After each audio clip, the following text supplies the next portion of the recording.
A Juliana vai nos contar como é que está a expectativa para a apresentação, para a aprovação, para o sinal verde, a PEC da transição. Conta aí, Ju, bom dia.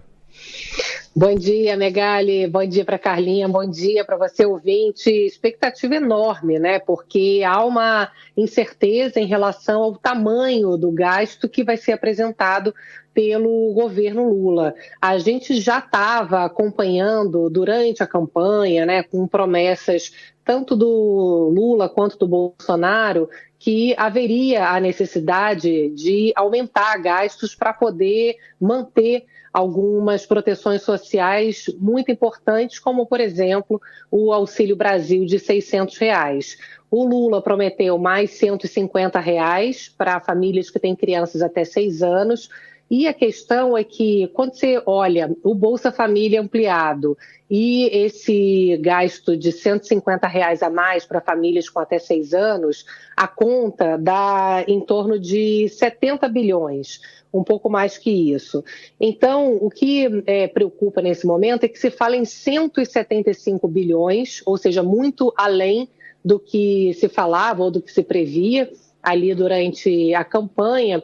E o que mais preocupa, na verdade, mais do que o número em si, é que a promessa nesse momento, né, as propostas estão alinhadas, né, eu conversei com alguns integrantes ali da transição, o que está alinhado até agora é fazer com que esses gastos sejam permanentes durante 4 anos e fora das regras fiscais. Então, a atenção que se coloca nesse momento é que quando você tira não só o Bolsa Família, né, mas tem aí a preocupação de se tirar também outros gastos, como investimentos em obras e tal, você perde a referência do crescimento da dívida pública. Então, muita gente tem questionado o fato de que o mercado financeiro está muito preocupado, né, e que o mercado financeiro não tem coração e tal. A questão é que o mercado financeiro é só um termômetro daquilo que pode acontecer nas nossas vidas. Quando você vê uma disparada de dólar, né, você vê uma perspectiva pior, por exemplo, de inflação, né? É justamente a população mais pobre que sente os efeitos de uma piora de cenário. Então, o que me preocupa é um discurso muito, o mercado financeiro, deixa ele para lá, né? Os ricos vão ganhar menos, quando, na verdade, quando você olha aqui as expectativas, quando você tem um cenário de maior proteção social, que é, obviamente, extremamente necessário nesse momento pós-pandemia, a discussão não é se é necessário ou não.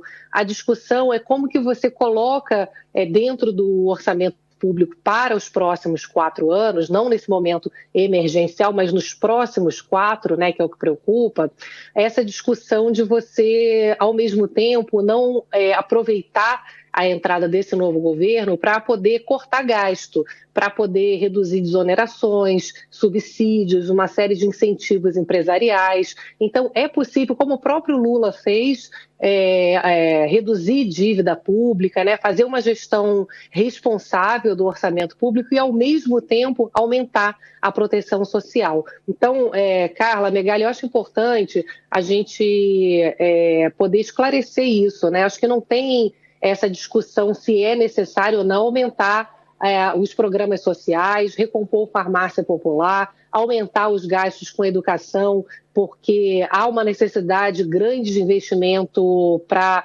poder dar conta do conteúdo perdido durante a pandemia. Enfim, tem uma série de questões de vacina, né, como está sendo colocado no orçamento. Então, você pode colocar no orçamento tudo que é emergencial e que pode chegar até 200 bilhões. Então, isso não preocupa. O que preocupa é falar que você vai fazer esses gastos durante 4 anos fora das regras, sem ao mesmo tempo ter uma discussão de cortes de gastos, né, que é uma oportunidade que o Brasil tem para poder passar responsabilidade fiscal. Não existe em nenhum lugar do mundo, nem aqui no Brasil, como foi no próprio governo Lula, aumento de proteção social sem responsabilidade fiscal. Então, é um detalhe que vai fazer diferença. Só para finalizar, a consultoria Tendências, por exemplo, faz um cálculo que um cenário sem responsabilidade fiscal, o PIB pode cair 0,8 no ano que vem, a inflação chegar a 6,8 e o dólar a 6,20.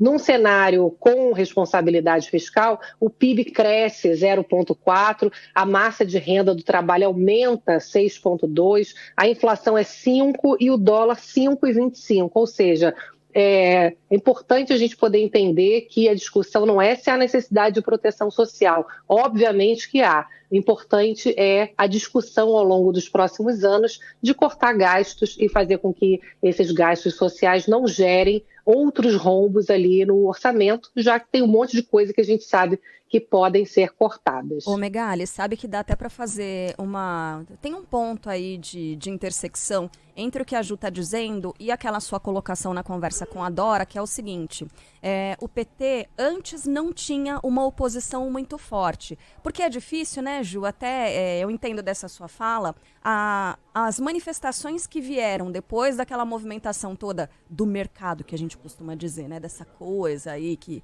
não tem muita forma, mas enfim, as pessoas dizendo, porque estão passando fome, é claro que tem que ajudar os mais pobres. Óbvio que tem que ajudar os mais pobres. É difícil fazer uma crítica com relação aos métodos quando a bandeira é essa, né? Que é a bandeira de tentar reduzir a desigualdade. É o que a gente busca também. Até por isso eu imagino que antes, né, Megali, a oposição ela era um pouco mais envergonhada, porque ela não conseguia se organizar a partir disso.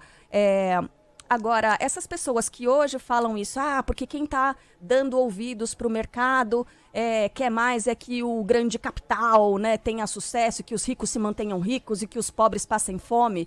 Cadê essa gritaria, por exemplo, né, Ju? Quando houve discussão de taxação de grandes fortunas, né, que são as coisas que realmente podem fazer diferença, podem aumentar a distribuição de renda, né, reduzir a desigualdade, e sem furar teto, sem dar banana para essa responsabilidade fiscal. É importante olhar para tudo isso, obviamente, mas é difícil fazer isso quando a bandeira é a da justiça social, né?